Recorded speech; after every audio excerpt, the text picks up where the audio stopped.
Welcome to Lesson 1, Exploring Photoshop. In this lesson, you're going to go through a little bit of a fast-paced exercise that will show you some of the new features and also how to put some of the things together that you're going to be exploring in Photoshop. If you're not totally up to speed in Photoshop, you might want to skip this lesson and come back to it later and maybe go over Lesson 2 where you're exploring the workspace. In this particular lesson, you're going to be creating a 3D postcard, and 3D features are new in Photoshop. We're just going to be touching on the simplest of them here, which is the 3D postcard. And as you can see, this particular file that's open is just simply a composite of several images that have been then kind of slanted on a 3D postcard type look. So I'm going to close that up and choose File, Browse and Bridge. Now, you'll notice that throughout this book we reference Browse and Bridge, and that's because it's so much easier to navigate and find your files when you're using Bridge. You have your metadata that you can read. You also have the ability to see thumbnails of the images that you're selecting. Now, in this case, I am using Bridge because I want to easily select two files to open at the same time. So I have PS0101 selected, and I'm holding down my control key because I am on a Windows system to select the PS0102 image. And of course, if you're on the Mac, you would hold down your command key. And then I can just double click to open these up. Now, first of all, you'll notice this tab system where my images are kind of tabbed in here. This is a default on the PC system. Whether you're on the PC or the Mac, if you want to see two images at the same time, you can choose the Arrange Documents icon and then just choose the two up icon. And now I can see both of my images at the same time. Now this is important because I'm actually taking my Move tool and I'm going to drag the boy image over on top of the PS0101 image. And you'll notice that when I click and drag on the PC, I get a little plus sign. You might just see a grayed out version of the image on the Mac. And then I'm going to drop it. And here's my image. And I'm just going to close this file.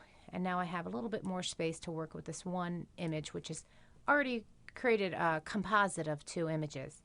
Now, I don't necessarily want this whole image in here. So I am going to use the lasso tool for a really quick selection. This is not a great selection, doesn't have to be. If I wanted to clean it up, I could, of course, hold down my Shift key with the lasso tool and add to the selection. Or if I add it too much in certain areas, I can hold down the Alt key and then I can also delete a chunk of a selection.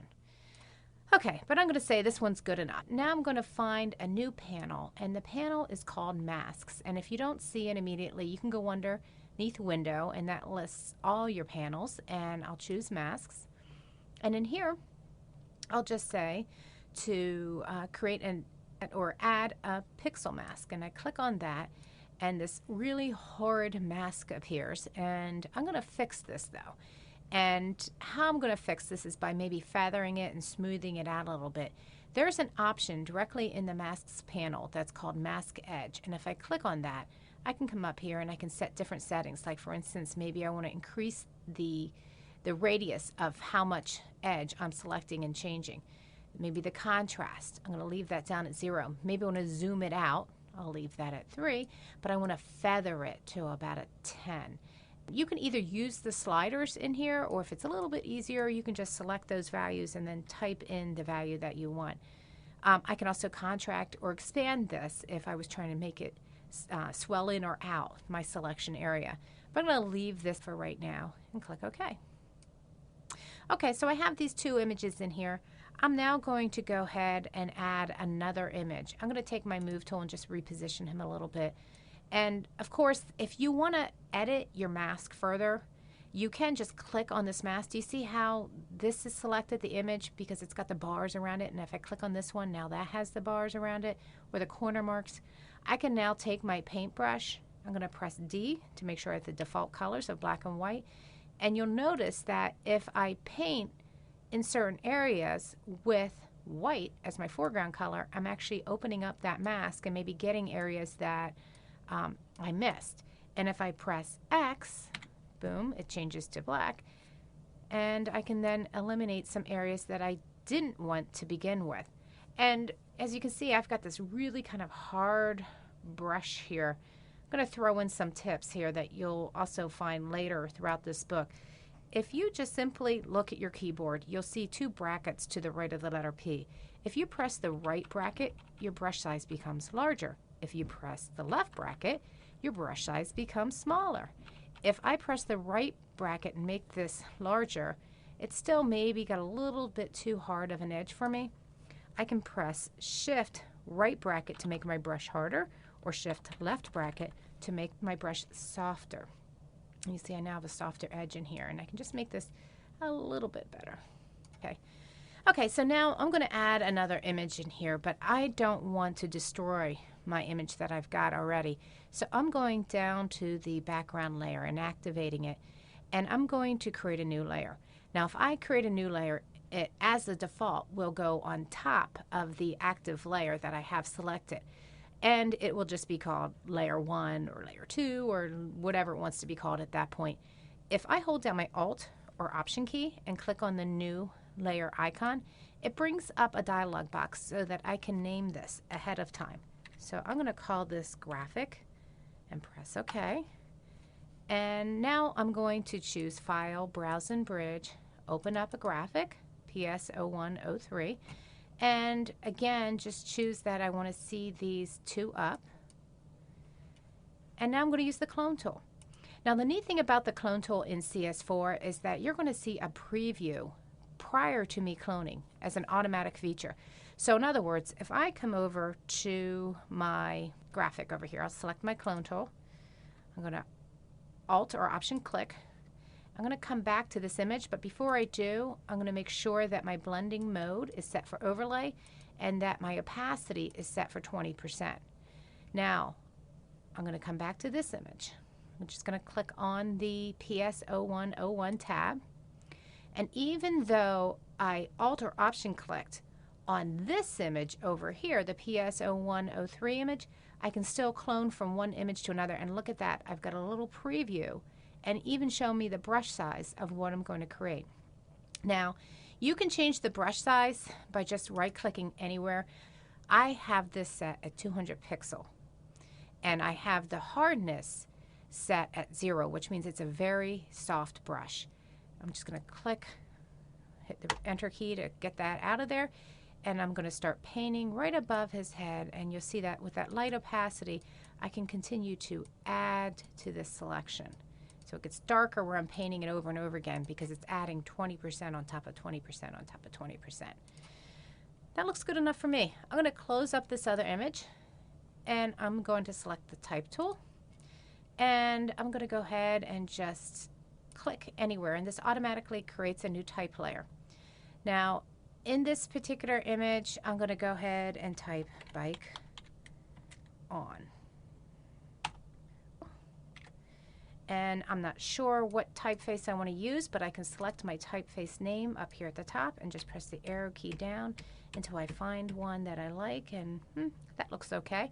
But the size maybe isn't exactly what I want. Now, I could do a couple things. I can visually change the size by holding down my Control and Shift and then pressing the greater than key. Or if I am sure I have a certain size that I want to use, I can type in, like for instance, 36 right here. Now, what you'll notice is that in this case the text is black. I want it white. So I'm going to select it again, make sure it's active. Click on the color up here in the text area, text options, choose white, press OK. And now I also want to change the leading. So what I do to change the leading is I hold down my Alt key and hit the arrow key up, and you can see it immediately sprung up behind the other text, which looks really bad. But now I can press Alt down. And this is the same on the Mac. You would just use your Option key up or down, so you can see now, up or down to control what's called the leading. Now, if you're fine with all of this, you can just press the confirm and take your move tool if you want to reposition it. Next thing I want to do is perhaps I want to apply a filter to just this boy, and I want to make him look like he's black and white. I'm going to use the adjustment layers to do this, and you'll see a new way that adjustment layers are applied now in Photoshop CS4. So I'm going to select this, And then down at the bottom, I'm going to choose from the Add New Fill or Adjustment layer, I'm going to choose black and white. And you'll see it applies to everything. That's fine for right now. I'm going to activate this little button that allows me to click and drag in the image to modify it. And notice that when I click on the red, do you see over to the right the reds are being adjusted? So it's just lightening or darkening the reds in the image. Or if I click on his face, red, now cyan for his helmet. This I'm just adjusting visually. And once I have it right, I might say, that's great, but you know, typically adjustment layers apply to everything that is beneath them. I don't want to do that for this. I'm going to choose this neat little handy button that says, this adjustment affects all layers below, and say, no, not really, just the one that's directly below. And so now that layer is the only layer that's affected by that adjustment layer. Now, next, I'm going to go ahead and take all of these layers and I'm going to convert them into one smart object. Smart objects are discussed throughout this book, but just so you know, it's an easier way for me to apply the 3D feature, as I will be applying the 3D postcard feature to one layer. So I will take all of these. You'll notice I'm going to drag out the layers panel so you can see it a little bit better. And I've got black and white selected. Hold down my shift key, go all the way down to background. And now I'm just going to simply from the panel menu say convert all of these to a smart object, one image. This is actually a really great way to apply filters and all sorts of things when you want to do them to multiple layers. Now, I've got this, but I don't really have the space I need in this image. Everything is kind of butting up to the edge. So what I'm going to do is just choose image canvas size, not image size. And I'm going to say, you know, I need these to be 125% larger, just so I have some white space or transparent space around this. Click OK. All right, I've got that. And now what I'm going to do is this area down here, I'm going to just go ahead and crop this out. I had left this in. I'm going to just make a selection. And in this case, I'm going to say go ahead and apply mask to that. Good. And so all I have is simply this postcard that is not 3D yet. I'm going to choose 3D, which is a new menu item. New 3D postcard from layer. Okay, it does nothing, right? That's because we haven't rotated it yet. If you click on one of the new handy dandy 3D rotate tools, you can click and drag. And now you can rotate any way you want your new 3D postcard. So that's the gist of what you're going to see in exploring your Photoshop in Lesson 1. Hopefully this helps you to kind of put together what you're reading in the lesson file. But your finished project should look something like this, where you have multiple layers converted into a smart object, and then you apply the 3D filter.